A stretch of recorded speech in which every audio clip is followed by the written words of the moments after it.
Eu encontrei um caroço bem aqui. Fui diagnosticada com câncer. O que eu senti foi: meu Deus, eu fiz isso comigo. Minha família, cada escolha que fiz na minha vida foi feita a partir de um lugar de medo. Medo do câncer, medo de ser desprezada. A coisa que você mais queria evitar na vida se tornou realidade.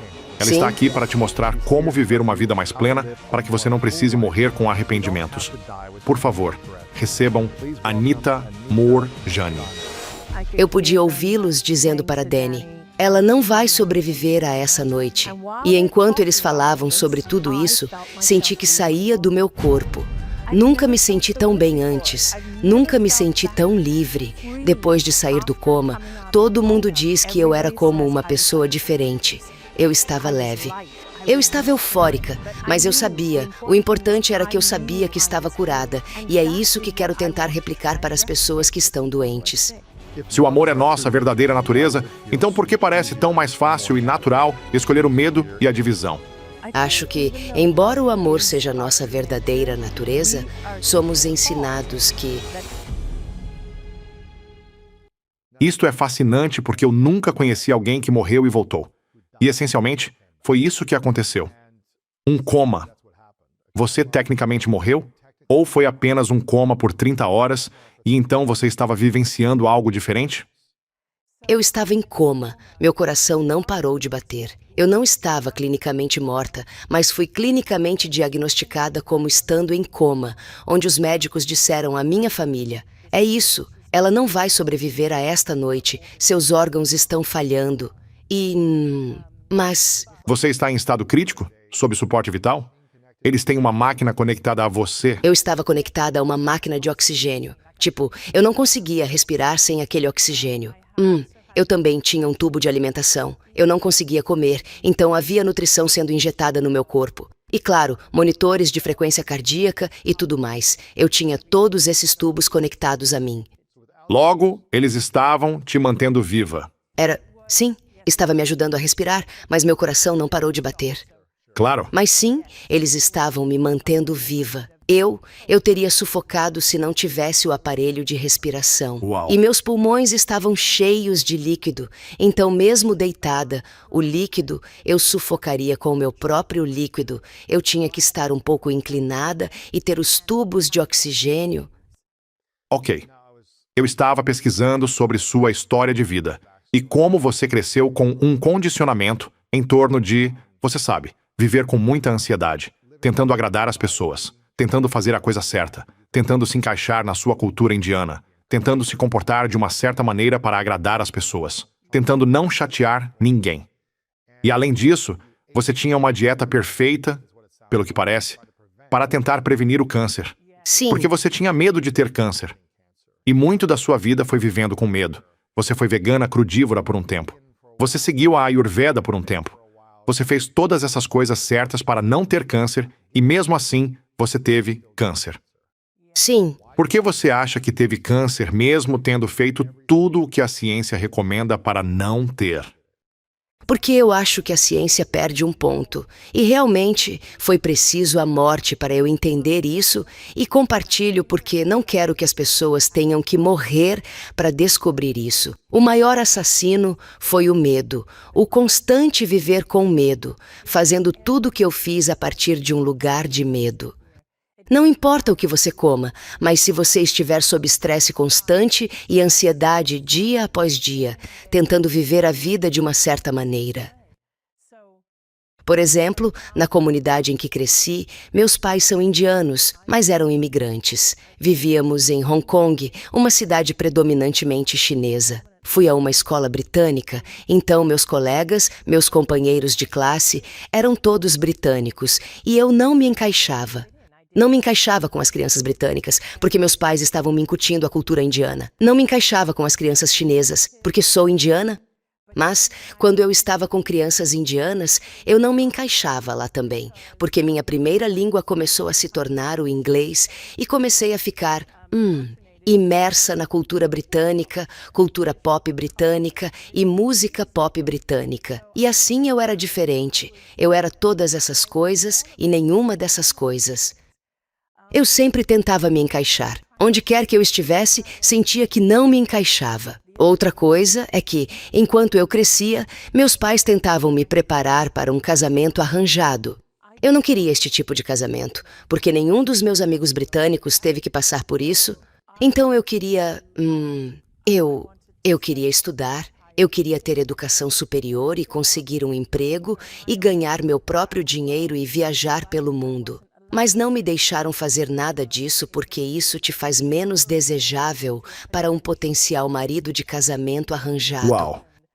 Então, mulheres daquela época, da minha cultura ou da comunidade específica em que cresci, em particular isso acontece com imigrantes. Elas querem se apegar mais à sua cultura porque têm medo que seus filhos percam sua cultura.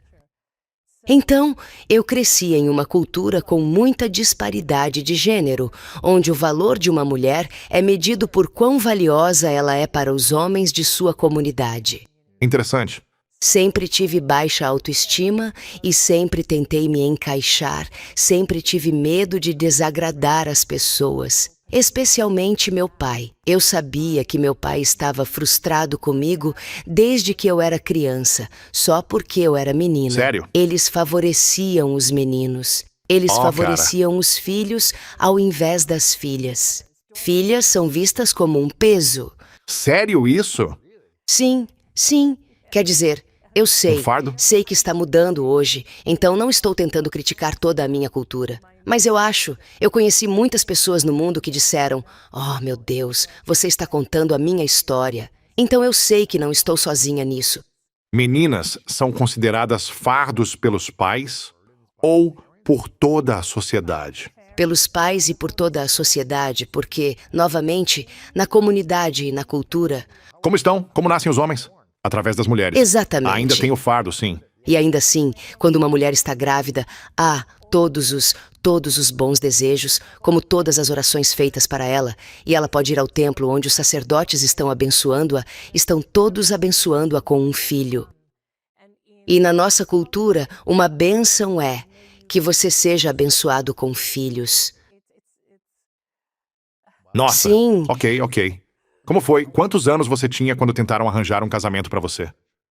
Bem, começou quando eu estava no final da adolescência. Agora, eu tinha amigos britânicos, amigos chineses, amigos indianos. Meus amigos indianos começaram a casar a partir dos 17 anos, casamentos arranjados. Todos os casamentos foram arranjados? Sim. Nenhum deles teve a escolha de com quem queria casar? Não, casamentos arranjados. E então, um dos meus melhores amigos se casou literalmente assim que terminamos o ensino médio.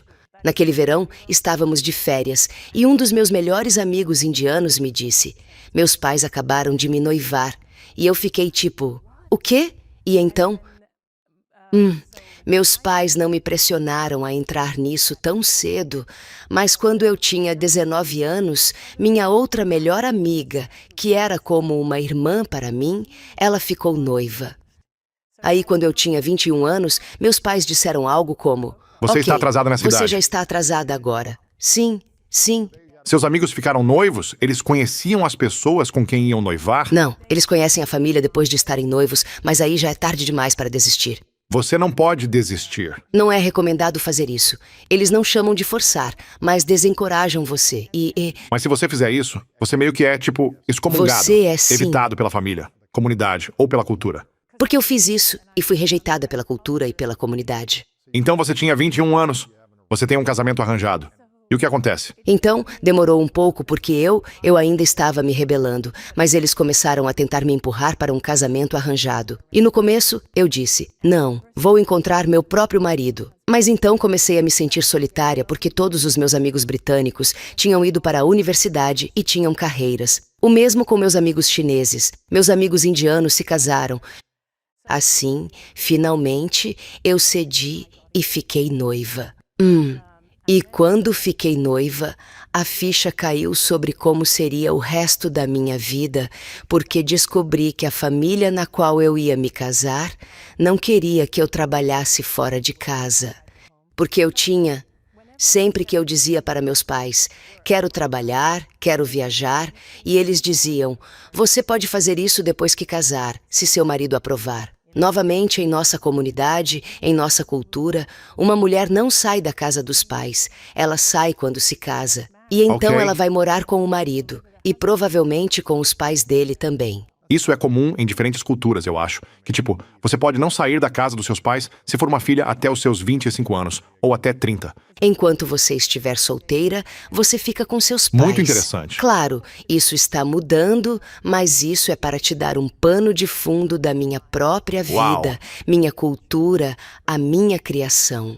Ok, você ficou noiva por quanto tempo? Então, eu fiquei noiva por alguns meses, durante os quais pude conhecer melhor a família dele. E eu percebi que tinha cometido um grande erro ao aceitar aquela situação. Mas naquele momento, você é desencorajada a desistir, porque lhe dizem o tempo todo que se você desistir, ninguém mais vai se casar com você, porque sua reputação estará manchada. E descobri que não iam me deixar trabalhar fora de casa. Eu perguntei, posso voltar para a escola? Eu nunca fui para a universidade. E eles disseram, não. E eu tinha que ficar em casa e aprender a ser uma dona de casa melhor, uma cozinheira melhor, e aprender a limpar a casa e todas essas coisas. E eu continuei. Estou disposta a fazer todas essas coisas, mas quero ter algo mais. Mas me disseram, não, e você vai ter que ir ao templo algumas vezes por semana. E então, 3 dias antes do casamento, eu me encontrei pensando, eu não posso fazer isso. Não posso passar o resto da minha vida fazendo isso. E então eu fugi. E se você sabe algo sobre casamentos indianos, eles são eventos que duram 2 semanas, com músicos, banquetes e pessoas voando de todo o mundo. Assim, tínhamos todos os parentes que já estavam lá, vindos de todo meu lugar. Deus. O casamento seria na Índia. Todos voamos para a Índia e eu fugi e me escondi na casa de um amigo.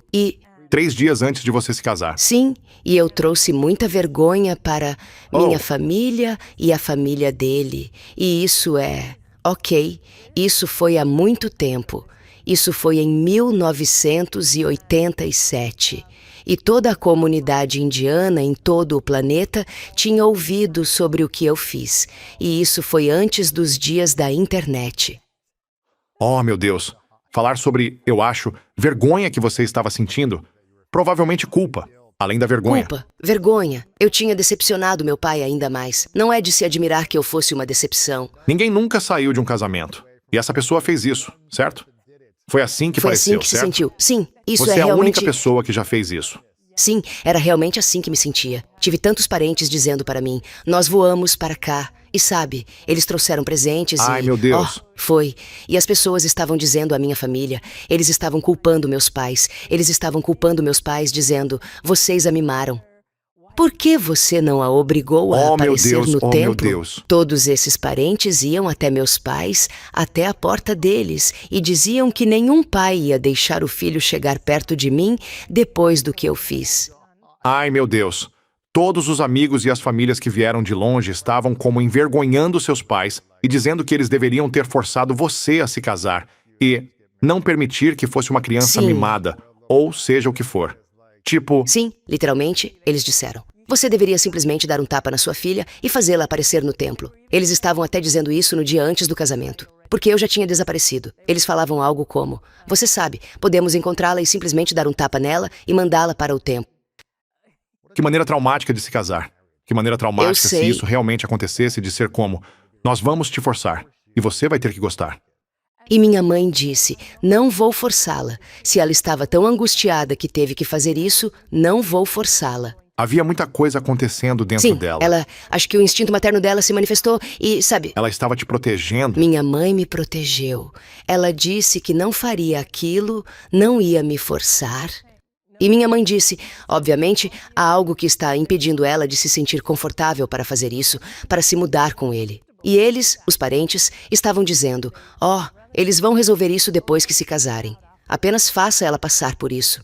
Nossa! Então você não se casou? Então eu não me casei. Uau! Como você se sentiu no dia seguinte ao que seria o casamento, quando todos foram embora e não houve mais cerimônia, e você sabia que não iria se casar? Como isso te fez sentir? Parecia pesado, não parecia alívio. Na verdade, não parecia. Era como se eu estivesse entre a cruz e a espada. Sabe, presa se fizesse, presa se não fizesse. Parecia que eu havia decepcionado todo mundo. Eu me sentia triste. Sim. Me sentia de luto porque era jovem. Eu não sabia como processar as emoções. Parecia algo que hoje eu chamaria de luto. Era como se algo tivesse acabado e eu sentia que deveria sentir alívio. Mas não foi assim que me senti. Todos estão decepcionados com você, aborrecidos. Eles não queriam estar perto de você. Sim, e eu felizmente, tive alguns amigos muito próximos que me disseram: você fez a coisa certa, porque se você não sente amor ou entusiasmo para se casar, não deveria fazer isso. E eles estavam lá tentando me animar, me apoiar. Que bom que então, você teve apoio. Eu tive esse apoio. Estou curioso. Quantas pessoas você conhece que tiveram um casamento arranjado naquela época que ainda estão casadas e realmente felizes? Quase nenhuma. Sério? Quer dizer, tem que ter alguém... Tenho certeza que há. Tenho certeza que há. Mas você tem amigos daquela época, ou membros da família, ou parentes que você conhece dos anos 80 e 90, que se casaram através de casamentos arranjados, essencialmente escolhidos por outros. E eles ainda estão, felizes no casamento. Ou ainda estão, sabe, talvez eles estejam casados, mas não estão felizes. Eu não sei. É isso que É eu mais quero vergonhoso se dizer. divorciar ou algo assim? Sim, eu conheço pessoas que ainda estão casadas. Agora, quando, eu digo casamento arranjado, eles não acham que estão te forçando. É uma situação interessante onde eles dizem: tudo que estamos fazendo é organizar a reunião e depois disso, cabe a você. Ah, mas é forçado, sim. Mas é manipulativo. Pelo menos foi isso que eu experimentei. É que depois de se conhecerem, você pode pedir no máximo um segundo encontro, talvez 2, sempre com acompanhantes. E aí, quem sabe, vocês saem em um encontro a sós. E então, depois disso, eu fui. Quando você diz algo, depois de sair em um encontro, quando você diz algo como: sim, eles são realmente legais. Eu não me importo de vê-los novamente. É quando dizem: ah, você não pode vê-los novamente a menos que fique noiva. E eu digo: ah, não estou pronta para ficar noiva, mas estou feliz em conhecê-los melhor. E é como: não, você pode conhecê-los melhor depois de ficar noiva. Interessante. É mais ou menos assim. Mas você não é obrigado a ficar noivo, mas é naquele momento. Agora, o que aconteceu é se. E a garota, o lado da mulher, sempre tem a desvantagem nessas situações, ou pelo menos costumava ter. Acredito que está mudando muito hoje, e eu certamente espero que sim, pelo bem da mulher. Mas o que acontece é que, se o homem diz sim, ele é perguntado a mesma coisa: você gostaria de se casar com ela? E então, se ele diz: sim, na verdade, acho que vou casar com ela. É a mulher que tem que abrir mão de toda a sua vida, mudar-se para a casa dele e seguir as suas regras. Ele não precisa mudar nada. Ele não precisa mudar nada. Ele ainda vai trabalhar. Ele ainda faz suas coisas. Para ela, ela tem que estar disposta a mudar tudo. Então ela quer conhecê-lo melhor antes de tomar essa decisão. Muda toda a sua vida. Sim. Então, quando ele diz sim, agora, a notícia volta para a família da garota. Ele disse sim. Agora a garota é informada. Se ele disse sim e você disser não, você parece ser exigente. Isso é uma coisa ruim? Aparentemente é. Você não quer ser Sim, é como se menos e menos pessoas estarão dispostas a se apresentar e... Você sabe, porque tudo isso é chamado de casamenteiro. Você receberá menos Claro. ofertas. É o que dizem. Então, se você puder resumir seus primeiros 25 anos de vida, quais eram os sentimentos internos e a mentalidade que você tinha sobre si mesma e o mundo? O sentimento interno era de que havia algo de errado comigo. Eu não entendia por que era tão fácil para outras jovens na minha cultura concordarem e aceitarem um casamento arranjado. E eu não conseguia. O sentimento interno era de total decepção comigo mesma. Autodesprezo, medo, estresse, ansiedade, decepção para minha família, para meu pai. Eu só pensava que era uma perdedora, uma completa perdedora. Uau! O que aconteceu então? Que você fugiu do casamento arranjado e estava vivendo com medo de não querer ficar doente ou ter câncer também. Isso veio depois. Por que você disse, eu não quero ter câncer, então vou fazer tudo certo para garantir que não vou ter? Tinha duas pessoas muito próximas a mim, da minha própria idade. Então isso foi há alguns anos. Conheci meu marido. Meu pai faleceu, então conheci meu marido, Danny, que é incrível. Ainda sou casada com ele. Nós realmente nos amamos. E só uma observação, ele é indiano. Eu disse aos meus pais que não ia me casar com um homem indiano, mas então conheci um homem indiano. Nós nos apaixonamos. Os pais dele me desaprovaram por causa do casamento arranjado desfeito. Oh, meu Deus. Mas ele não se importou. Sim. Então, Uau, nós isso é nos bom. casamos. E, então, dois amigos, na verdade, um era parente, um cunhado, e meu melhor amigo, ambos tiveram câncer, ao mesmo tempo. E eu vi... Qual era a idade Nós deles? estávamos na faixa dos 30 anos. Então estávamos na casa dos 30 e poucos anos, e ambos tiveram câncer ao mesmo tempo, e, eu os vi ficarem bem mal. Então, quando cheguei aos 30 e muitos, eu tinha visto isso acontecer, e eles estavam recebendo os melhores tratamentos contra o câncer que o dinheiro pode comprar, e mesmo assim, não estavam melhorando. Eles não estavam melhorando, e enquanto eu assistia a isso, desenvolvi um grande medo do câncer, e por isso decidi que iria fazer tudo o que podia para prevenir o câncer. Assim, comecei a ler sobre prevenção de câncer e antioxidantes, e passei a pedir todos os tipos de pílulas anti-câncer. Eu era vegana. Eu costumava cultivar meu próprio suco de grama de trigo. Eu comia apenas orgânicos, o que na verdade era mais difícil de conseguir naquela época. Mas então a comida em geral era mais limpa naquela época também, então. Onde você morava? Eu morava em Hong Kong, e assim eu não comia tantos alimentos processados. E, eu estava cortando o açúcar. Então eu estava fazendo todas essas coisas e eu tinha tanto medo, mas tanto medo de câncer. E a comida era algo que sempre me assustava muito. Quando eu saía com amigos e eles estavam bebendo ou nós estávamos comendo sobremesas, eu ficava com tanto medo de tudo que estava comendo porque estava vendo essas duas pessoas morrendo de câncer e eu estava lendo essas coisas e assistindo palestras de naturopatas que diziam: açúcar alimenta o câncer, álcool alimenta o câncer. Hormônios no frango, se não for orgânico, eles alimentam células cancerígenas. E eu estou ouvindo todos esses podcasts, palestras e audiolivros e assim por diante, e eu estava obcecada por esse assunto. Eu não sei o que deu em mim. Eu sei. É porque eu estava acompanhando essas duas pessoas. Então, você adiciona isso à mistura, onde cada escolha que eu fazia na minha vida era feita por medo. Medo do câncer, medo de ser mal vista, medo...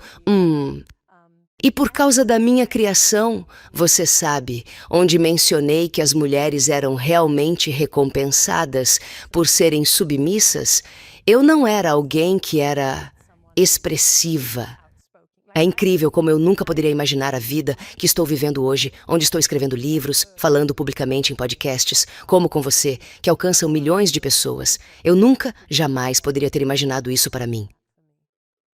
Uau! Mas parece que você teve um bom casamento, certo? Vocês tinham, amor, conexão e intimidade. Sim, esse foi o maior presente da minha vida. Foi meu casamento, foi o Danny. Ele é incrível, ele é engraçado, ele tem senso de humor. Porque mesmo quando estávamos namorando, ele era muito engraçado. Eu sabia sobre seus pais, mas ele disse, não se preocupe com meus pais. E ele não morava com eles, inclusive, o que era raro para um indiano naquela época. Ele disse, eu me mudei e tomo minhas próprias decisões. Eles sabem. Eu disse a eles que não vou me casar com uma mulher indiana e eles ficaram chocados ao saber que estou me casando com uma mulher indiana. Então ele foi ótimo, mas naquela época, porque eu tinha fugido do casamento, o boato ou fofoca que se espalhou sobre mim na comunidade indiana em Hong Kong era que eu fugi porque não queria fazer tarefas domésticas. Nossa! Eu sei, não é que. Então, quando mencionei para Danny, só queria ter certeza de que ele sabia o que as pessoas estavam dizendo, porque eu não queria que ele ouvisse sobre isso depois. Assim, Claro. eu apenas disse a ele: "Você sabe o que todos na comunidade indiana dizem sobre mim?" E ele disse: "Sim, mas você não precisa se preocupar. Eu cozinho, eu limpo, eu lavo janelas." E então eu comecei a rir e pensei: ok, ele é engraçado. Mas, assim, ele era. Você sabe, ele ainda é muito, assim, muito solidário comigo e com a minha vida. Mas, depois de 6 anos do nosso casamento, eu fui diagnosticada com câncer. Então você é diagnosticada após anos tentando prevenir isso. Sim, Com que tipo de câncer você foi diagnosticada? fui diagnosticada com linfoma, câncer das glândulas linfáticas. Eu encontrei um caroço bem aqui e no começo eles pensaram: ah, talvez seja, apenas glândulas inchadas. E então, a médica apenas me deu antibióticos naquela época. E ela disse: volte na próxima semana e vamos ver se diminuiu. Não tinha diminuído. Então, ela me mandou para outro médico que fez uma biópsia e então confirmou que era câncer. Depois me mandaram para os exames e disseram que tinha se espalhado para o quadrante superior, então classificaram como estágio 2. O que você fez em seguida?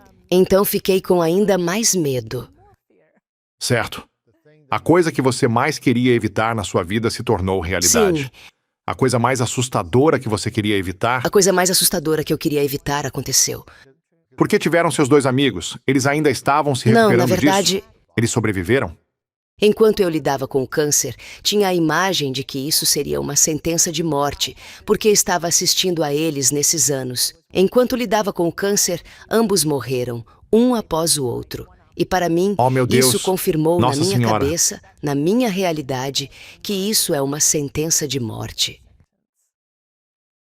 Isso é assustador. Foi muito assustador. Então, o que você fez? Tipo, como você criou um plano de ataque? Você foi, tipo, para o veganismo extremo? Você começou a fazer quimioterapia? Tipo, qual foi o processo em seguida? Eu comecei apenas fazendo um tratamento natural porque eu vi que a químio e a radioterapia não tinham funcionado para eles. Para nenhum Para dos os dois, então, primeiro eu estava de luto por eles e depois lidando com meu próprio câncer. Foi tão assustador. Comecei tentando medicina tradicional chinesa porque moro em Hong Kong.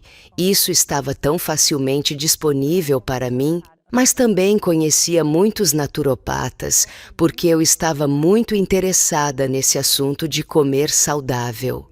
Eu soube imediatamente quais profissionais procurar, mas aqui está o que tornou ainda mais difícil para mim.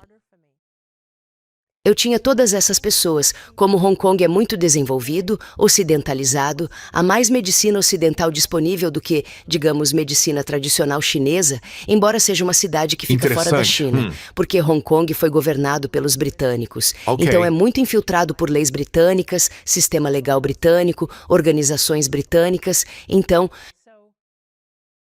a maioria das pessoas que eu conhecia na sociedade, na comunidade, estava dizendo: você tem que seguir o caminho normal, porque os médicos estavam me dizendo, você precisa de quimioterapia. Eu Sim. disse: espere, eu ainda não quero fazer quimioterapia por causa do que vi acontecer com meus amigos. E todo mundo na minha comunidade, meus amigos, todo mundo estava dizendo: não seja louca, não seja boba. Isso.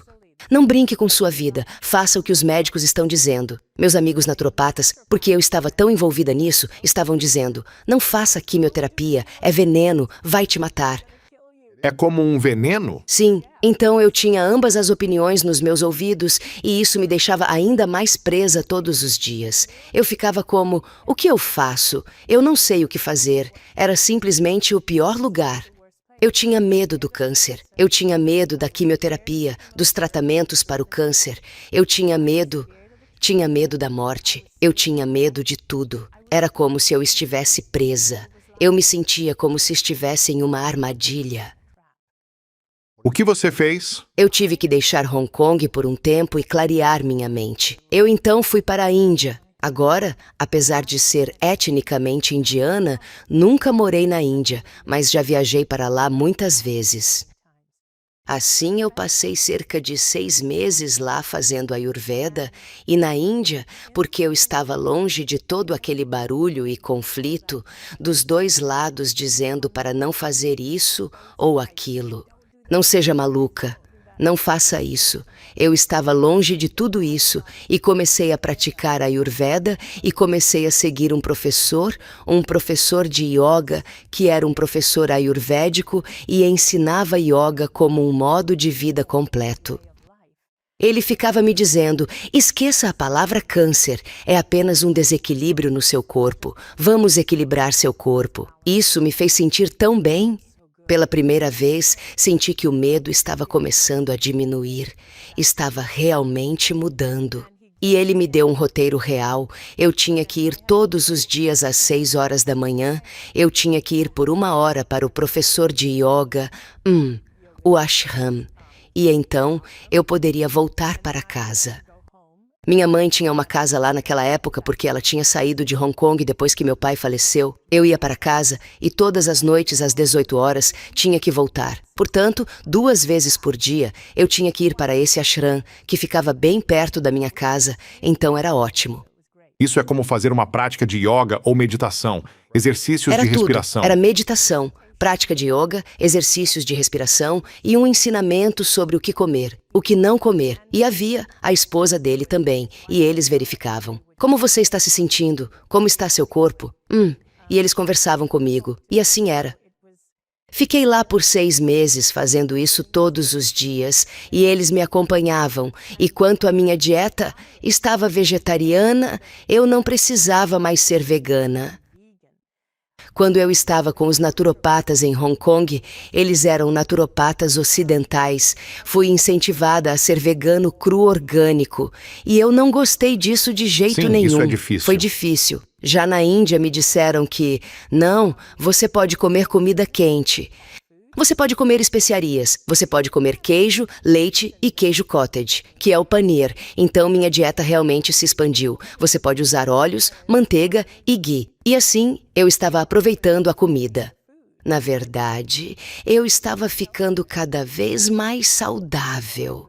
Eu estava comendo, praticando yoga e estava em um ambiente onde nem usávamos a palavra câncer. Minhas sessões às 6 horas da manhã foram só comigo, e depois minhas sessões às 6 horas da tarde foram com um grupo, com uma turma. E passando por isso todos os dias, eles me diziam, mesmo quando você estiver com seus amigos, sua família, não use a palavra câncer. Apenas diga que você está lidando com um desequilíbrio, você está corrigindo isso. E ao longo dos meses, eu realmente melhorei muito. Eu estava mais saudável. Os linfonodos diminuíram, tudo foi... Eu senti ele se dissolvendo. Estava praticamente desaparecido. E eu pensei, ok, posso continuar fazendo isso. Vou continuar fazendo isso em Hong Kong. Voltei para Hong Kong. Meu marido veio me visitar algumas vezes, mas eu estava com saudade de casa. Então, quando voltei para Hong Kong, as pessoas diziam, nossa, você está com uma aparência tão saudável, você está ótima. O que aconteceu? E eu contei a eles. Agora, todas as pessoas que eram a favor da medicina ocidental disseram, oh, uau, e Ayurveda, eu não sei, não é comprovado. Eu não sei sobre essas coisas. Você precisa ir e se consultar. Vá ver aquele oncologista de qualquer forma. Vá fazer o check-in e peça para fazerem as varreduras. E assim que começaram a criticar a Ayurveda e a dizer, não, isso realmente não funciona, é tudo bobagem, e me senti voltando, há cerca de 22 anos. Ok. Então, quando eles estavam dizendo todas essas coisas, senti o medo voltando e senti essa resistência de ir para aquele ambiente hospitalar e pensei, oh meu Deus, oncologista, de novo você está falando sobre quimioterapia, radioterapia, isso é tudo que eles sabem. Vi 2 amigos morrerem com isso. Tudo isso está passando pela minha cabeça, mas isso estava sendo martelado em mim todos os dias. Meu marido me apoiou muito. sabe? Chegou ao ponto em que ele até teve que atender minhas ligações, porque tinha certas pessoas ligando e dizendo: estamos dizendo isso para o seu bem, você está sendo irracional, vimos seu amigo morrer. Nós não queremos que isso aconteça com você. Você precisa ir ao Oh, meu oncologista. E eu senti: mas Por meu causa amigo disso? faleceu por causa disso. Então, Então o medo e a ansiedade começaram a voltar.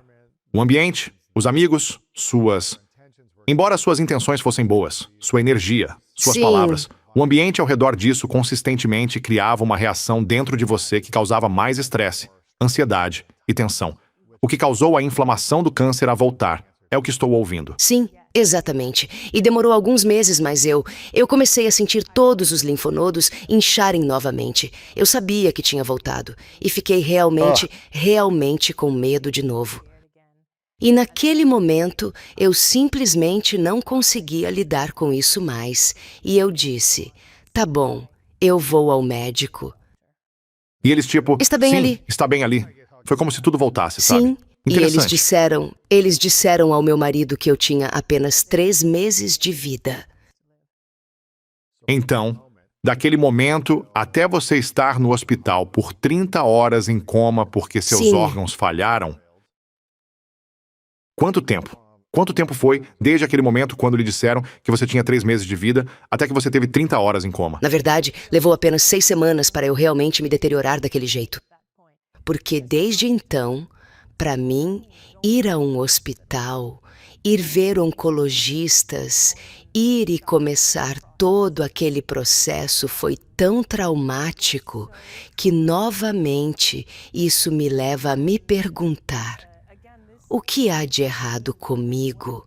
Outras pessoas vão aos hospitais, outras pessoas recebem tratamentos, mas meu corpo simplesmente não aguenta. Eu me desmoronei completamente por dentro. Eu não conseguia comer, eu perdi meu apetite. E porque eu não conseguia comer, meu corpo parou de absorver nutrientes.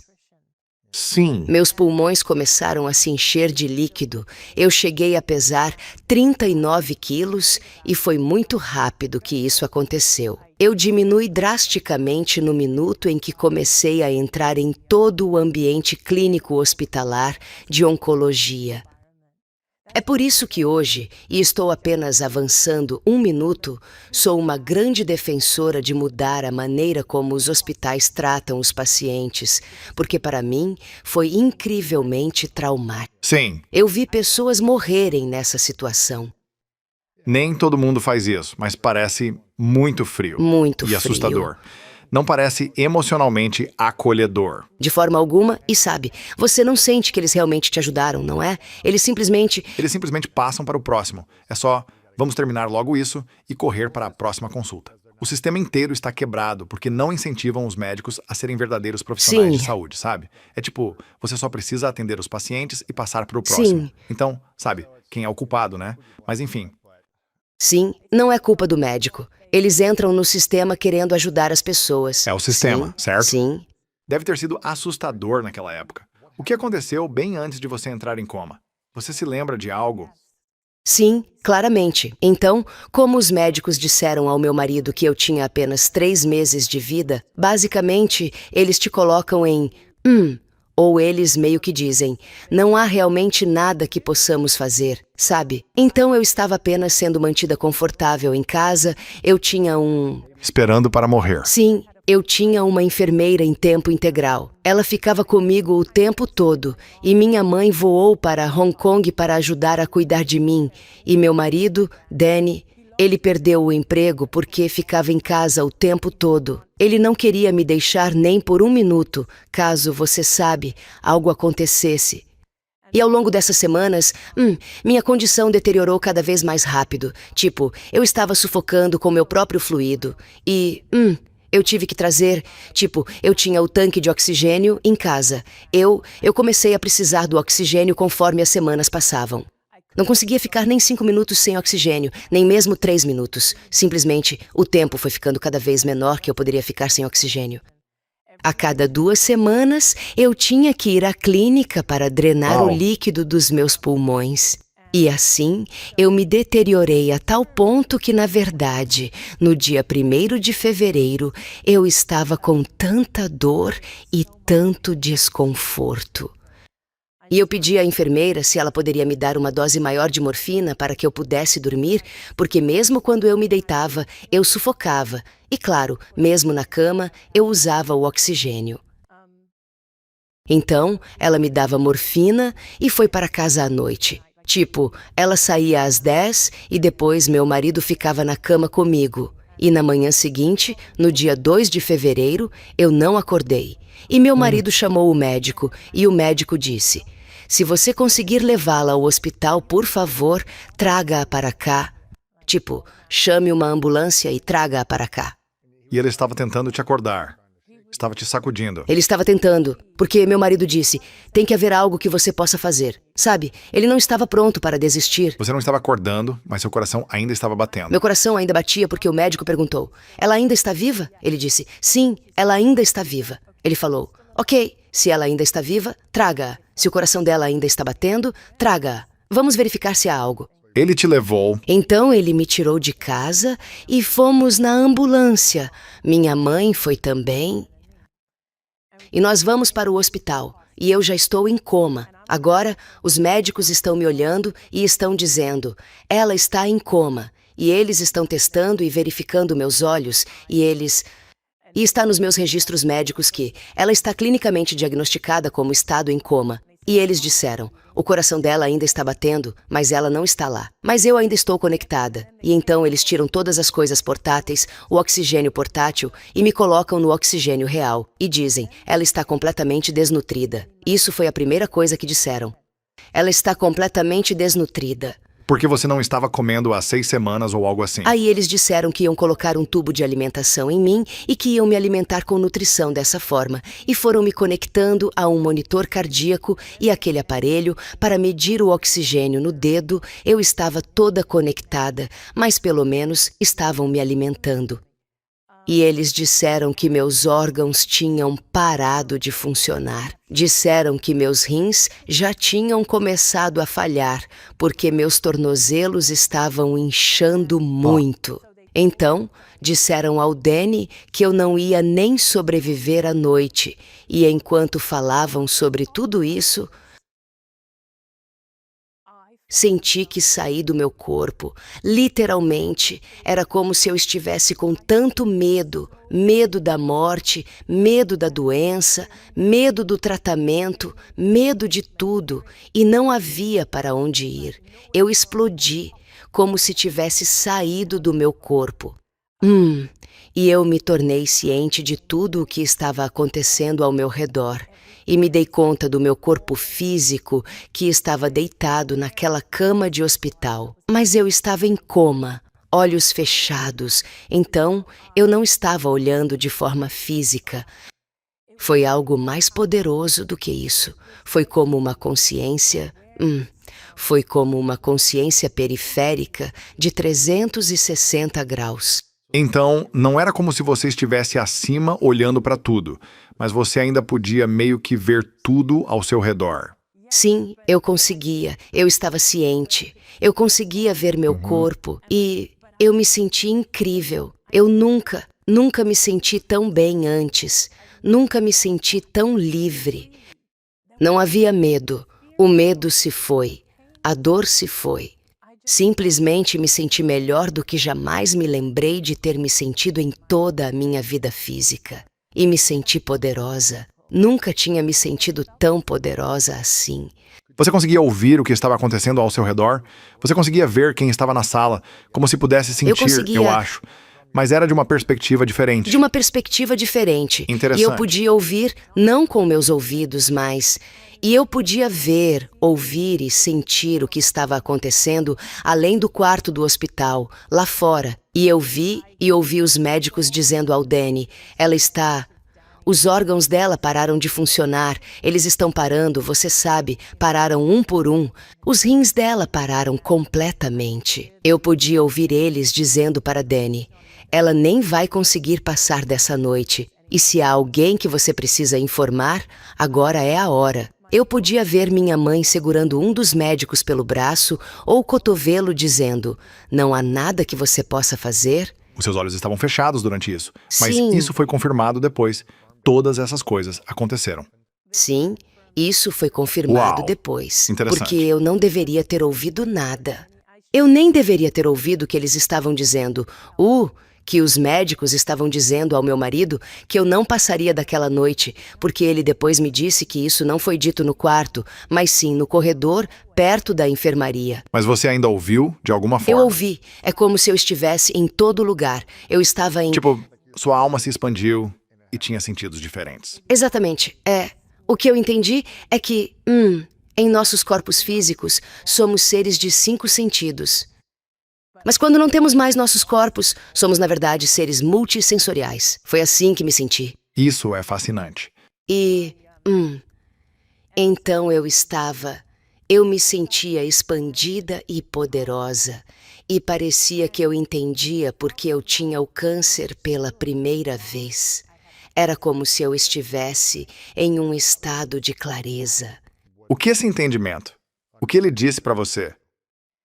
Essa clareza era como se eu pudesse ver e entender como foi que cada incidente na minha vida, cada pensamento, cada decisão, cada escolha que eu fiz até aquele ponto me levou àquele momento de estar deitada naquela cama de hospital, morrendo, e eu podia ver. Sério? Era como se eu pudesse ver toda a trajetória e entendi por quê. E eu entendi naquele momento, claro, como qualquer coisa, que a doença não era o câncer. A doença era o medo. Uau! Essa foi a maior coisa. Tipo, não foi o câncer, foi o medo que me matou. Porque parece que você tomou muitas ações corretas. Sim, Você agiu corretamente fisicamente, nutricionalmente, aprendeu sobre as coisas. Tipo, você agiu de acordo para não ter câncer, exceto pela forma como pensou, acreditou e sentiu.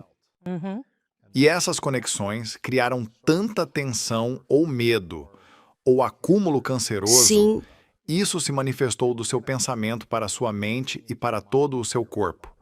É o que estou ouvindo. sim, sim. E isso começou desde a época. Como criança, eu sempre fui uma criança muito reprimida.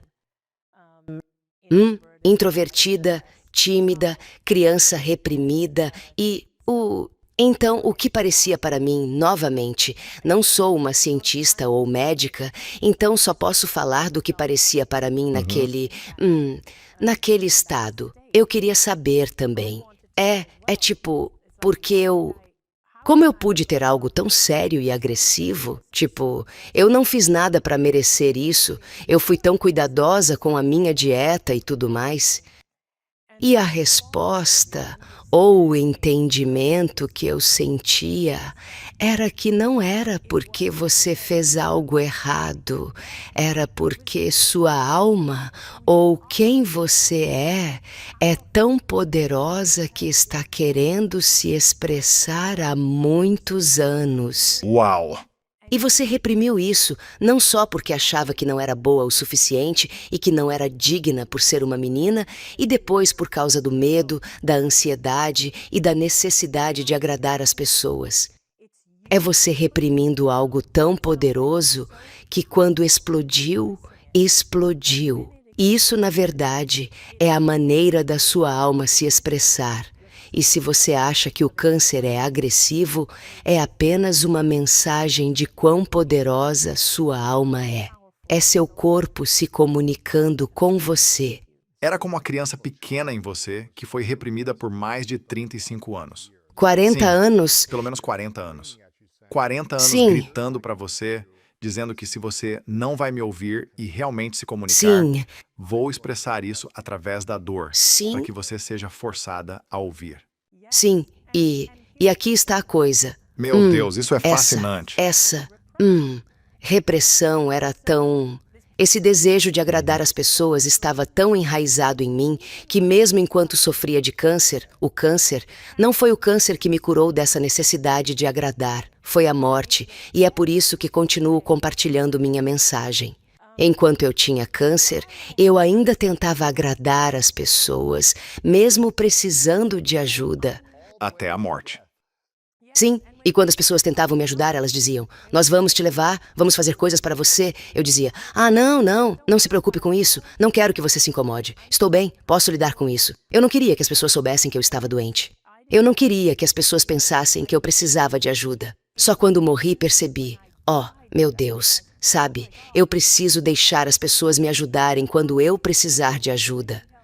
É por isso que eu digo às pessoas: não espere até morrer. Quando eu voltei, sabe, obviamente estou aqui, eu me recuperei. Uma das primeiras coisas que eu queria saber era por que eu precisava morrer para descobrir isso. Por que não sabemos isso já? E é por isso que compartilho minha história e digo às pessoas que você não precisa agradar a todos. E você sabe, quem você é já é suficiente. Sim. Uau! Você teve um encontro com Deus quando estava em coma? Então, eu tenho uma compreensão diferente de Deus por causa do encontro. Eu sinto que Deus não é um ser, mas um estado de ser. Porque naquele espaço, naquele estado, eu me senti cercada por outros seres. Eu senti meu pai, a essência do meu pai também. E ele já tinha morrido. Ele havia falecido há 10 anos e eu senti a sua essência. E o que eu senti do meu pai foi amor puro e incondicional. Uau! Isso é lindo. E eu estava esperando ser julgada por ele. Não houve julgamento. Agora, claro, meu pai não se apresentou como um ser físico, porque ele não era. Era apenas pura energia ou pura consciência. Mas eu sabia que era meu pai. É quase como se você soubesse. É como se telepaticamente você recebesse essa imagem. Essa é quem essa pessoa foi em sua vida. Uau. E eu não senti nada além de amor por ele e dele. E foi quando eu entendi que, assim como eu fui vítima da cultura, ele também foi vítima da mesma cultura. Claro, sim. E eu percebi que quando cruzamos para o outro lado, não apenas perdemos nossos corpos físicos, mas também perdemos nosso gênero, nossa cultura, nossas crenças, nossa religião e toda a bagagem que carregamos ao longo de todos esses anos. Tudo fica para trás. E o que atravessa é apenas amor puro ou consciência pura. E foi isso que experimentei com meu pai. Era a consciência dele e a minha se fundindo. Uau. Isso é algo que li sobre o que aconteceu. Disseram que dentro de 5 semanas após lhe dizerem que você tinha horas de vida, você saiu daquele hospital completamente livre do câncer. Sim. Um oncologista voou dos Estados Unidos apenas para revisar seu caso e lhe disse: de qualquer maneira que eu olhe, você deveria estar morta. O que essa experiência lhe ensinou uma vez que o médico entrou e disse: não há como isso ser possível? Isso mudou meu relacionamento com meu corpo, porque quando eu estava nesse estado, me foi dada a escolha de querer voltar ao corpo físico ou não. Sério? Em coma? Sim, durante o coma. Me deram a escolha e nenhuma parte de mim queria voltar, porque eu me sentia Porque tão parecia bem. pacífico. Livre. Pacífico. E eu me sentia amada, como se estivesse em um mar, um oceano de amor. Nenhuma parte de mim queria voltar, mas... E essa escolha? Foi como se um ser lhe desse uma escolha? Foi Deus que perguntou o que você quer fazer? Foi sua própria consciência que perguntou se você queria voltar ao mundo físico ou ficar neste espaço? É quase como minha própria consciência expandida, mas novamente, parece que sou apoiada por seres amorosos ou amor propriamente, e é como minha própria consciência, e a sensação exata era uma sensação de, este é o limite que posso alcançar, posso ir mais longe, mas se eu fizer isso, não poderei voltar atrás. Nunca poderia voltar, nunca poderia voltar atrás. Uma grande parte de mim estava tipo, sim, eu não quero voltar. Meu corpo está com dor. A vida é uma droga, basicamente. Minha família está sofrendo. Tenho depressão. Todos me julgam. Eu gosto de agradar as pessoas. Sim, exatamente. E minha família, está sofrendo cuidando de mim. Eu não conseguia ver uma saída para o meu corpo, mas foi quando eu recebi a compreensão, e foi possivelmente até meu pai que estava me dando isso. Porque você sabe, você está apenas recebendo essa compreensão, essa clareza. Sim, É como se uau. você estivesse expandindo para mais e mais clareza. E essa compreensão era: agora que você sabe a verdade de quem você realmente é, seu corpo vai se curar muito rapidamente. Quando recebi essa mensagem, eu definitivamente senti que era do meu pai. Você ainda não completou seu propósito, e seu propósito está ligado ao propósito do seu marido, Danny. Se você não voltar, ele também não pode completar seu propósito. Sério? Sim. Uau. E então, eu tomei a decisão de voltar, e foi quando meu pai disse: agora que você sabe a verdade, volte e viva sua vida sem medo. Então, Uau. Acabei de ficar arrepiado porque ele não disse isso pra você quando estava vivo. não. E foi por causa do meu pai que eu vivi com medo. Meu pai me incutiu medo, enquanto eu estava viva, mas na morte, ele me libertou desse medo. Caramba, isso é impressionante. Sempre fico fascinado com isso. Talvez eu não saiba se é para onde estou indo, mas sempre fico curioso. Sabe? Foi isso 100% real? Ou foi o seu cérebro, depois de décadas de vida, criando essa experiência para você? Tipo, eu não saberia dizer. E imagino que provavelmente parecia tão vívido e tão real. Sim, Mas se é apenas o seu cérebro criando algo para você imaginar enquanto está em coma, tipo, isso é o que eu não sei. É como o mistério de todas essas coisas. Como podemos saber se essa experiência é mesmo real e não um sonho? De qualquer maneira, isso ajudou você a voltar e a viver esta vida, certo? esse é exatamente o meu ponto. Então, já tive tantos médicos olhando meu caso e me dizendo coisas diferentes. Todos eles concordam com uma coisa, que eu não deveria estar viva. Certo. Essa é a única coisa com a qual eles concordam, que eu não deveria estar Sim. viva. E eu sou. Mas aqui é onde eles discordam. Houve alguns deles que disseram: isso era seu cérebro. Foram os remédios mexendo com sua mente. Você está alucinando ou... Alucinando. E aqueles que realmente examinaram bem o meu caso, como o médico que atende minha família, não o oncologista, mas o clínico geral que me conhece há anos e continua comigo esses anos depois, ele estava lá no quarto do hospital quando eu saí do coma. E também o médico que voou dos Estados Unidos para Hong Kong para estudar meus registros médicos, você não pode explicar isso, nem mesmo de maneira materialista, Sim, porque sim. o que eles dizem é que... Como é que todos aqueles bilhões de células cancerígenas saíram do meu corpo quando meus órgãos estavam desligados? Isso é interessante. Sim. Como seu corpo se curou quando você estava morrendo? Como meu corpo se curou e o que acionou esse interruptor? Isso é interessante. Sim, É como e- algo em você, nem mesmo em seu cérebro. É algo em seu ser, em sua essência. Esse algo entendeu e conheceu a verdade. Sim. Entendeu e aceitou a verdade pela primeira vez na sua vida. Sim. E naquele instante começou a se curar. Porque é isso que estou entendendo. Isso Não é houve exatamente- nenhum remédio que injetaram em suas veias que ajudou o câncer a desaparecer.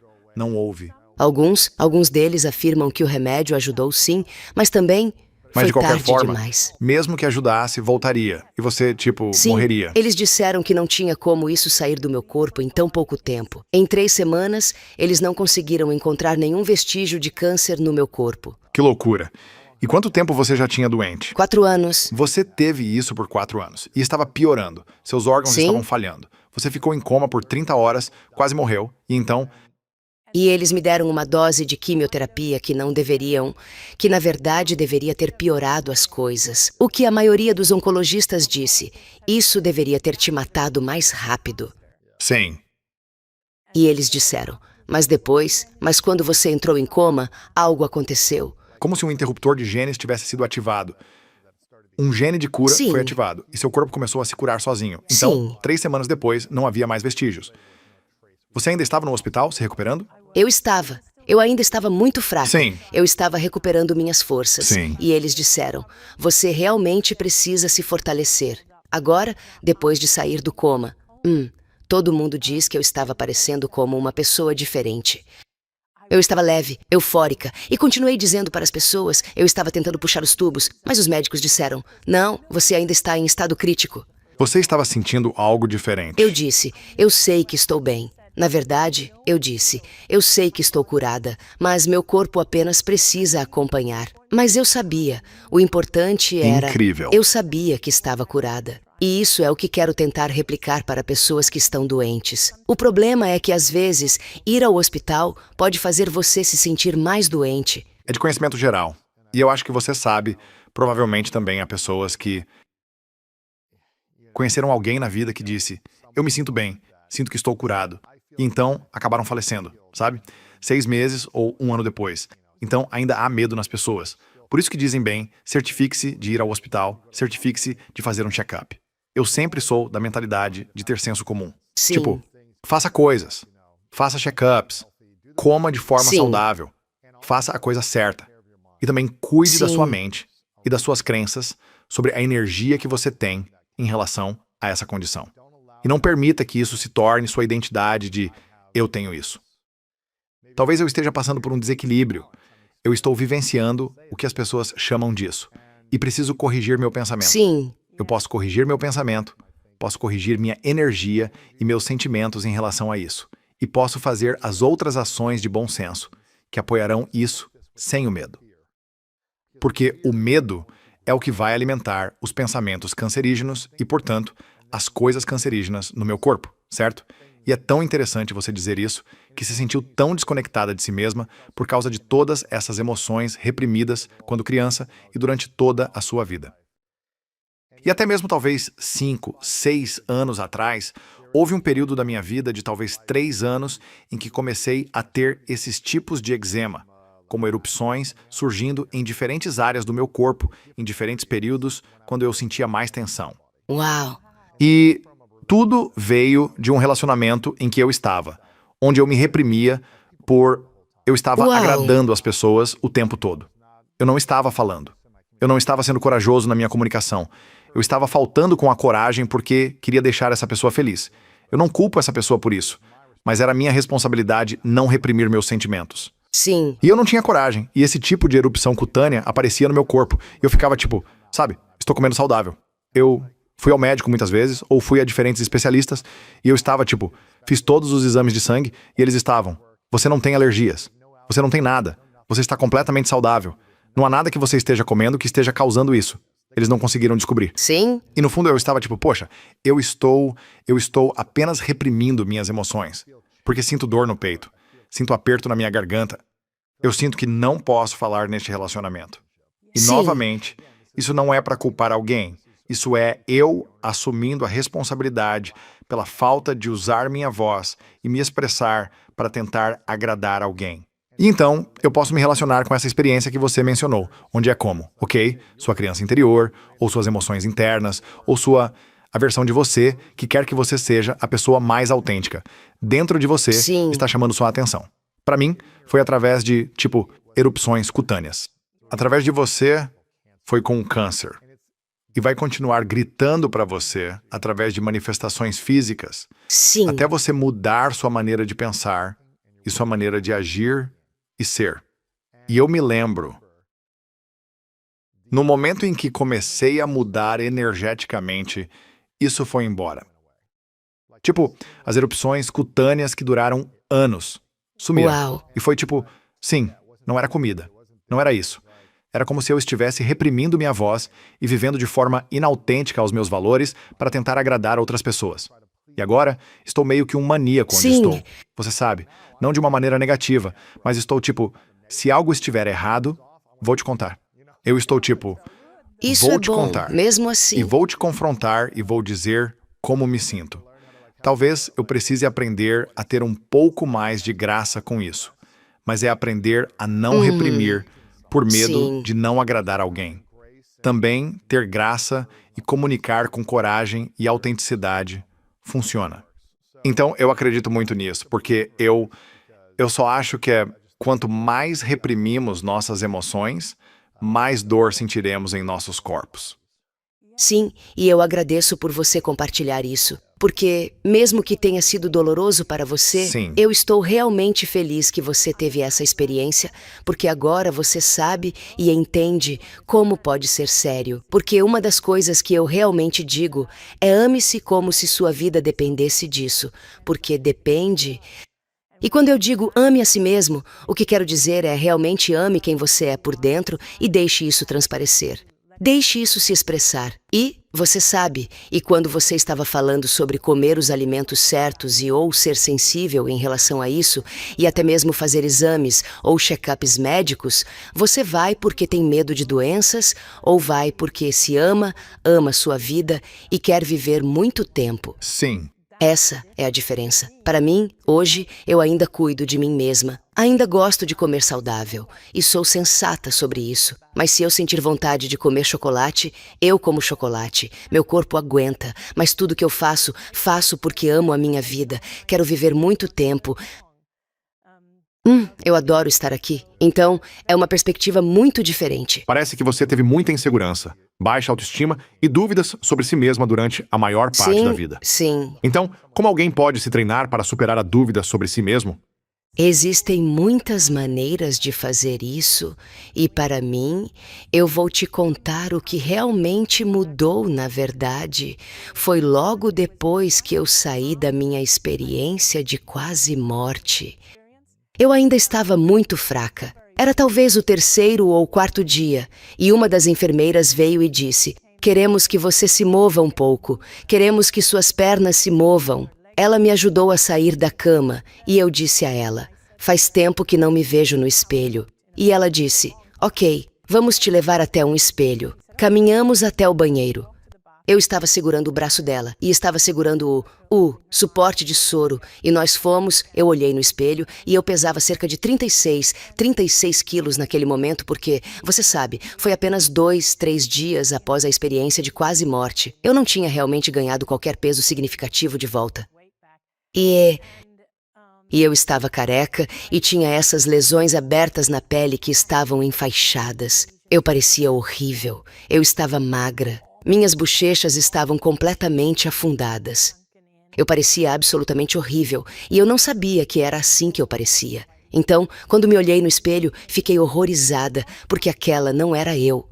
A imagem de si Sim, mesmo. a imagem. Então eu literalmente tive que me encontrar e eu apenas olhei nos meus olhos e foi como: aí está você.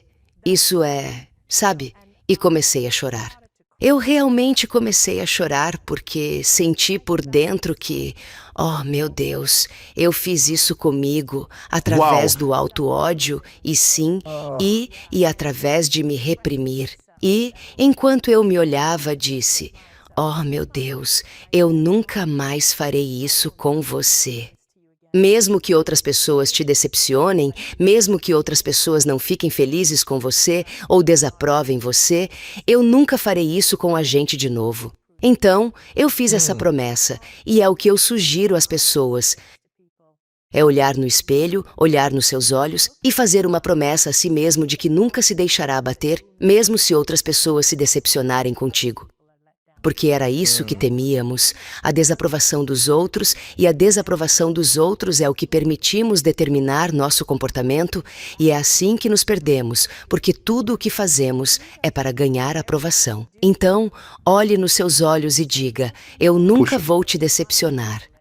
Mesmo que outra pessoa não me aprove, eu ainda vou dizer: tudo bem, eles vão superar isso, mas eu ainda me amo. Por que é tão difícil criar essa autoaprovação enquanto existe desaprovação externa? Sabe, é interessante. Eu acredito que começa porque precisamos da aprovação dos nossos pais. E quando você não a recebe, sente que sua vida está em risco. É sobrevivências. Quando criança E é assim que fica programado em você. E eu nunca tive a aprovação do meu pai em toda a minha vida. Então você imagina, como uma criança, é como se você estivesse sempre em alerta máximo. É tipo, ele vai me aprovar se eu fizer isso, ou desaprovar. Você está sempre em alerta máximo, procurando fazer o melhor possível, e foi assim que eu fui, sempre em alerta. Agora tenho filhas gêmeas, mas sem pressão como pai. É como se houvesse muita pressão para o pai e a mãe, eu acho. Mas Sim, mas o melhor presente que você pode dar a elas é ser o que você quer que elas sejam. Em outras palavras, seja um Sim. pai relaxado, ame a si mesmo, ensine como é amar a si mesmo sendo um exemplo. Sim, acho que estou fazendo isso. Espero que sim. Espero continuar melhorando e ficando melhor nisso. Isso lhes dá permissão para serem elas mesmas. Sim. Bem, estou animado para, com sorte, criar um bom ambiente para elas. Sim, estou animada por você ter essas duas meninas. Elas têm sorte de ter um pai Obrigado. como você. Obrigado. Agradeço. Obrigado. Eu sinto como uma vida de trauma e aprender a superá-lo e estar em paz agora me dá mais ferramentas, eu espero, que eu possa implementar quando necessário se Sim. surgirem desafios. Espero que eu possa me tornar a melhor versão de mim mesmo em vez da minha versão mais reativa, infantil e Sim. traumática. E realmente ser um defensor da paz e das possibilidades. Então essa é a minha intenção como Ah, pai. eu acho que sim, de verdade. Sim, sim. Sabe, sou abençoado por ter a parceira certa que também pensa da mesma forma. Sobre ter paz e harmonia. Sobre as possibilidades e abundância e alegria. Sim, Eu sinto que estou no ambiente certo. pelo que vejo de você e do trabalho que faz, você está no ambiente certo e acho que tomou as melhores decisões, certo? Sim, bem, eu agradeço. Quero dizer, mas mesmo com o ambiente certo, as pessoas podem fazer escolhas ruins. Então é como se você ainda tivesse que seguir em frente e ter coragem. Mesmo com as pessoas certas ao seu redor, o ambiente certo, o aprendizado certo, você ainda tem oportunidades de responder. Sim, isso é muito verdade. Sabe, já se passaram 20 anos desde que você esteve no hospital. Está correto? A experiência de quase morte. Você já sentiu como se fosse cair de volta em velhos padrões de falta de respeito, insegurança ou medo do julgamento das opiniões dos outros? Você já voltou a esses padrões? Eu tenho, acredite ou não, mas eu tenho essa experiência passada para me lembrar. Então, eu me tiro disso rapidamente. Mas sim, este mundo com todos os seus medos pode ser muito persistente. E eu tenho, você sabe, mais cedo antes do show, você e eu estávamos falando sobre escolher um lugar para morar. E eu disse que gosto de morar onde é bem tranquilo.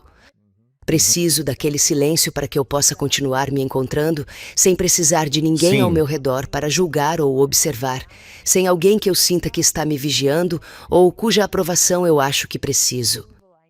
Eu Sim. preciso disso, porque eu descobri que se estou sempre cercada de pessoas, posso voltar aos padrões de medo.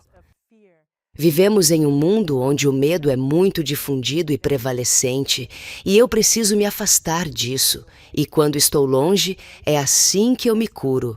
É assim Sim. que eu... Se o amor é nossa verdadeira natureza, então por que parece muito mais fácil e natural escolher o medo e a divisão? Eu acho que, embora o amor seja nossa verdadeira natureza, fomos ensinados que o medo nos mantém seguros porque nos afasta do perigo. Mas exageramos, porque, na verdade, muito medo e ansiedade não são seguros. Na verdade, é perigoso. E você pode mudar o rumo e perceber: não, na verdade, é o amor que me mantém seguro. Amar a mim mesmo me mantém mais seguro do que sentir medo. Mas sim, estamos condicionados a acreditar que o medo nos mantém seguros, mas é o contrário. Quando você estava em coma, você mencionou que perdeu todo o senso de identidade em relação à cultura e, medo e limites e julgamento, e tudo parecia paz. Sim, E seu pai te aceitava, te amava e estava te celebrando. Seu corpo se sentia livre em todos esses sentidos diferentes. Você tinha uma sensação de liberdade e paz. sim. Por que é tão difícil deste lado do mundo criar esse sentimento?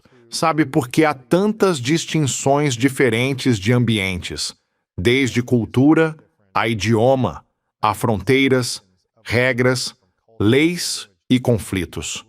Tipo, por que é tão mais difícil neste mundo do que no espaço em que você estava? Perdemos tudo. Assim, minha interpretação de por que é tão difícil neste mundo é por causa da maneira que nós, como seres físicos, organizamos tudo. Quero usar uma analogia, porque essa é a melhor forma de descrever isso, descrever o que eu experimentei, porque não há palavras para descrever. Mas a forma como eu explicaria é algo como, de alguma forma, em algum lugar, nós nos perdemos no caminho, e isso está sendo passado para nós. Tipo, ensinamentos errados, coisas erradas estão sendo passadas para nós, geração após geração. Estamos vivendo nesta cultura baseada no medo porque é quase como se estivéssemos sendo preparados para nos encaixarmos nas massas, ao invés de sermos indivíduos. E essa é a minha interpretação. E assim, quando eu estava no outro estado, senti como se não estivesse limitada pelos meus 5 sentidos. Eu era multidimensional. E então, se você imaginar que desde o momento em que você nasce, desde o momento em que você é capaz de entender, imagine se seus pais ensinam que você deve manter seus olhos fechados por toda a vida. Navegar pela vida de olhos fechados seria difícil. Isso seria difícil? Seria muito difícil Sim. mesmo, né? Mas imagina se cada pessoa no planeta fosse mandada fechar os olhos. Então todo mundo navegaria pela vida de olhos fechados, e aí alguém abre os olhos e tenta descrever o que está vendo, mas não existem palavras para isso porque ninguém nunca abriu os olhos. Então nunca criaram palavras para descrever o que se vê. É como se houvesse algo mais lá fora e todos dissessem que você é louco e que não pode fazer isso, e você tem que fechar os olhos. Com o tempo, suas pálpebras atrofiam e é mais difícil abrir os olhos. Sim. Então, você criou um mundo de seres sensoriais que criam um mundo para seres sensoriais. Em outras palavras, você agora vive em um mundo físico. Se você imaginar não ter visão, o que não existe? Coisas como moda não existirão, arte não existirá, você não terá imagem para cores. Você não saberá que há um céu acima, você não terá palavras para céu. Você não saberá sobre pássaros. Tipo, você teria uma realidade muito diferente, mas estaria navegando em um mundo e sua tecnologia seria criada para ajudá-lo a navegar em um mundo sem visão, sem ter visão. Então, você teria tecnologia sonora que está dizendo que você vai esbarrar em algo.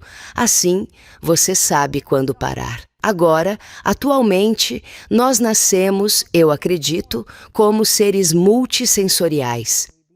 Sabemos mais do que pensamos, mas isso foi condicionado a sair de nós. E quando as pessoas mostram que sabem mais, quando alguém diz, "Ei, essa pessoa é muito intuitiva", todos desacreditam. Quando alguém diz, "Ei, sou vidente", eles desacreditam. Eles encontram maneiras de desacreditá-los.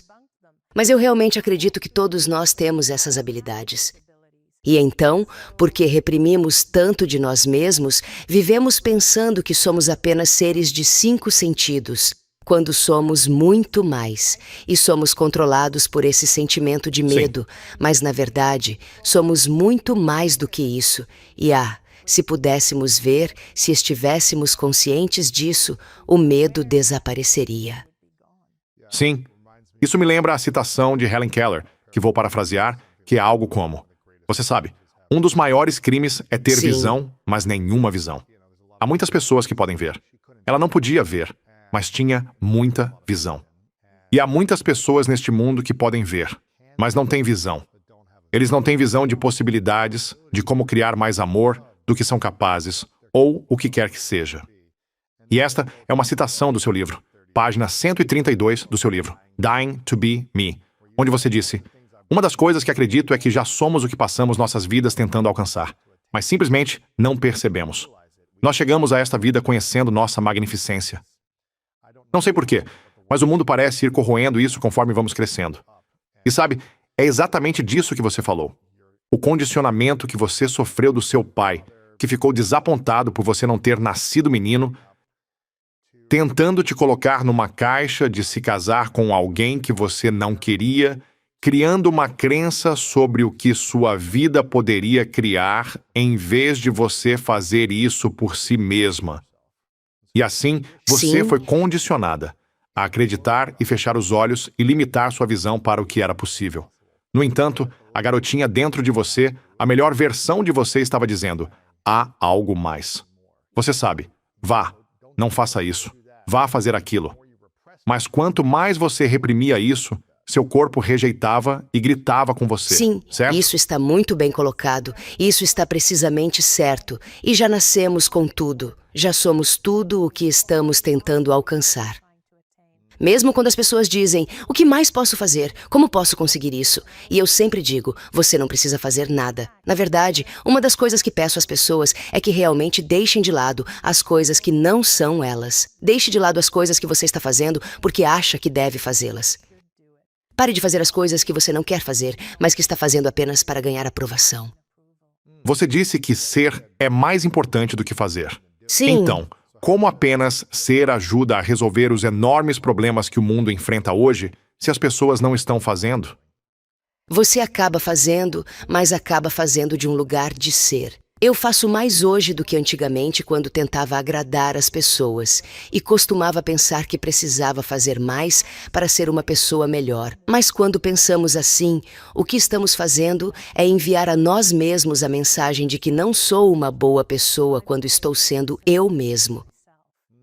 Então, você está realmente dizendo a si mesmo que não é bom o suficiente sempre que pensa: preciso ser melhor, fazer mais, fazer melhor. Mas, na verdade, se você se permitir ser quem você é, estará se libertando para ser o melhor que pode ser. E eu adoro usar essa analogia. Michelangelo costumava esculpir essas belas estátuas de anjos a partir de blocos de pedra. E um dia, alguém lhe perguntou: como você esculpe esses belos anjos dessas rochas? E ele disse: o anjo já está lá. Eu apenas vou esculpindo até libertar o anjo. E assim, é o mesmo conosco. Só temos que deixar ir o que não somos. Esculpa o que não é você e liberte-se. Nesta fase e estação da vida, como você continua a minimizar o medo, a dúvida ou a insegurança? Eu foco no que quero criar porque sempre que há medo, dúvida e insegurança, é porque algo que eu ou que você quer está sendo ameaçado. Digamos que, mesmo que você tenha medo de uma doença, o que está sendo ameaçado é o seu bem-estar. Então, o que eu faço é não focar em erradicar a doença, que era o que eu costumava fazer antes. Eu foco em aumentar a saúde e o bem-estar. E então, eu não acredito em campanhas de conscientização sobre doenças, campanhas de conscientização sobre câncer. Eu acredito em campanhas de conscientização sobre bem-estar, aumentando o bem-estar. E é o mesmo com tudo. Sempre que sinto medo de algo, pergunto a mim mesma: por que sinto esse medo? O que está ameaçando? O que quero ver em vez disso? E eu vou quietamente e crio mais do que quero ver em vez disso. Você é como a Madre Teresa do bem-estar. Em vez de ser contra a guerra, ela era a favor da paz, certo? Você é a favor do bem-estar, sobre a conscientização do câncer. Sim, Saúde, cura, plenitude. sim. É para isso que você está aqui. Isso é poderoso. E se alguém quiser aplicar isso na sua vida, por exemplo, eles têm um sonho, uma visão ou um objetivo que querem alcançar. Eles querem gerar algo em seus negócios, ganhar mais dinheiro, entrar em um tipo específico de relacionamento. Como pensam e como devem ser para criar esses sonhos e objetivos? Eu diria para imaginar que você já está lá. E eu uso isso, eu atraio muitas pessoas que têm câncer, claro. Então eu uso isso até para elas. O objetivo delas é estar bem. Então, o que eu digo a todos, seja qual for o seu objetivo, você tem que viver como se já estivesse lá. E então, vamos dizer, especialmente se eu puder usar a pessoa com câncer como exemplo, você sabe, quando alguém tem câncer, eu digo, imagine se você recebesse um atestado de saúde limpa agora mesmo. Como seria a sensação? Como você comemoraria Seria isso? incrível. Agora vai, celebre, faça isso agora mesmo.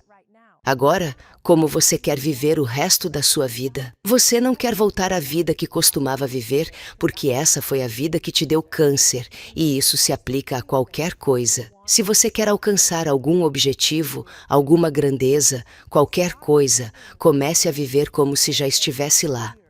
O que é a vida? Como é a sua vida? Comece a fazer essas coisas, comece a ser essas coisas. Comece a ser a pessoa que já tem isso. Porque quanto mais você vive a partir da pessoa que costumava ser, pensando, como eu consigo isso, mais você está se inserindo nessa energia. Isso é poderoso, Anita. Quero que as pessoas comprem seu livro, Dying to Be Me, My Journey from Cancer to Near Death to True Healing. Então, se você se sente preso em qualquer área, especificamente na sua saúde, certifique-se de dar uma olhada e passar para um amigo que possa estar passando por uma dificuldade também. Você também tem muitas ótimas palestras e retiros. Há um retiro chegando, um retiro sagrado de 4 dias em Sedona, para ajudá-lo a acalmar seu sistema nervoso, liberar o medo e voltar para a verdade de quem você é. Está chegando muito em breve. Se as pessoas acessarem celebrateyourlife.com/Sedona, saberão mais sobre isso. Também podem visitar seu site ou suas redes sociais Anita Moorjani, se acessarem no Instagram, Facebook e todas essas redes sociais diferentes. Teremos tudo linkado. Tenho algumas perguntas finais para você, Anita, mas isso tem sido muito inspirador. E quero reconhecer você pela jornada que tem feito ao compartilhar essa história nos últimos 20 anos. Além de garantir que você se recupere rapidamente sempre que voltar a um lugar de insegurança, dúvida ou falta de respeito próprio, retornando à presença de quem você realmente é. Você é um ótimo exemplo do que é possível para as pessoas que estão passando por doenças e que sentem que não há esperança. Parece que na última década, mais e mais pessoas têm ficado mais doentes do que nunca antes devido a vários fatores. Mas muito disso é o medo, que as paralisou e fez com que criassem essas doenças, sejam elas quais forem. Quero reconhecer você por compartilhar sua mensagem e ser uma voz de possibilidades para as pessoas. Uau! Obrigada. Claro, Agradeço claro. isso. Esta é uma pergunta que faço a todos no final, chamada as 3 verdades. Então imagine que você pode viver o quanto quiser. Todos os seus sonhos mais selvagens se tornam realidade. Mas por algum motivo, no seu último dia na Terra, todo o seu conteúdo precisa ser retirado deste mundo. Este livro desaparece. Esta conversa, ninguém tem acesso. Hipoteticamente, você pode deixar para trás 3 lições para o mundo. Eu chamo isso de as 3 verdades. Sim. Quais seriam essas verdades para você? Uma delas é que eu gostaria que as pessoas conseguissem ver para além da ilusão do medo. Essa é a maior questão para mim. Eu acho que se as pessoas vissem através da ilusão do medo, perceberiam que foram condicionadas a ver a vida por uma lente de medo. Mas essa não é verdade, pois há tanta grandeza e amor e esperança e alegria. Mas elas não estão vendo isso porque estão sendo forçados a olhar através de uma lente de medo, seja por causa da mídia tradicional, por causa da religião, por causa da medicina. Todas essas instituições diferentes nos forçam a olhar através do medo. Então eu realmente gostaria de sair daqui dizendo: não olhe através da lente do medo. Você pode mudar isso e olhar através da lente do amor, esperança. A segunda lição que eu gostaria de deixar para as pessoas é: ame-se como se sua vida dependesse disso, porque depende mesmo. Se você pensa que amar a si mesmo é egoísta, não é, porque quando você se ama, há mais de você para fazer mais pelas pessoas. Eu aprendi isso. Eu costumava achar que me amar era egoísmo, então nunca me amei antes. Eu pensava que era egoísta até ter uma voz e, eu me tratava como um capacho, a ponto de ser quase invisível. Agora, eu me amo. Eu quero viver bastante. Eu realmente quero viver bem, e por causa disso sou capaz de ajudar muito mais Isso é pessoas lindo. do que jamais pude quando Muito eu legal. não me amava. E a terceira coisa que eu diria é: estou um pouco travada nisso, mas acho que a terceira coisa que eu gostaria de deixar para as pessoas é que Eu diria que uma das coisas mais importantes que você pode fazer é, vou dizer, elevar sua vibração. A coisa mais importante que você pode fazer é fazer coisas que realmente te façam sentir alegre e feliz. Porque quando não estamos em nossos corpos físicos, e eu experimento isso, nós parece que somos pura consciência. Quando você é pura consciência, você é como pura energia. Eu senti que todos nós, quer percebamos ou não, estamos impactando uns aos outros. Minha energia nesta sala está te afetando, quer você perceba ou não, e a sua está me afetando. E nos cercamos de pessoas que podem ser negativas ou positivas, e cada um de nós impacta o outro, quer percebamos ou não. Quando sua única obrigação é elevar sua energia e fazer o que lhe traz alegria e felicidade, você está impactando as pessoas ao seu redor, quer diga algo ou não. Se você é um pai feliz, alegre, pacífico e contente, está impactando seus filhos e sua família, mesmo quando não diz nada a eles. Sim, isso é verdade. A energia não mente. Sim. Isso é certo. Minha última pergunta, Anita. Qual é a sua definição de grandeza? Minha definição de grandeza é ser o mais você mesmo possível, ser o mais autêntico possível e permitir que seu espírito brilhe o máximo possível, permitindo que ele faça o que veio aqui para fazer. E eu acredito que você já está fazendo isso. Eu agradeço. Agradeço. Incrível. Anita, muito obrigado por estar aqui. Agradeço. Obrigada, muito obrigada, Lewis. Isto foi um prazer e uma honra. Sim. É incrível o que você pode fazer quando escolhe não ser uma vítima, quando escolhe focar nas possibilidades em vez do problema. Eu perdi minhas pernas, meus rins, meu baço, a audição do meu ouvido esquerdo da noite pro dia. Meu mundo estava completamente diferente, mas o que ajudou a não ser uma vítima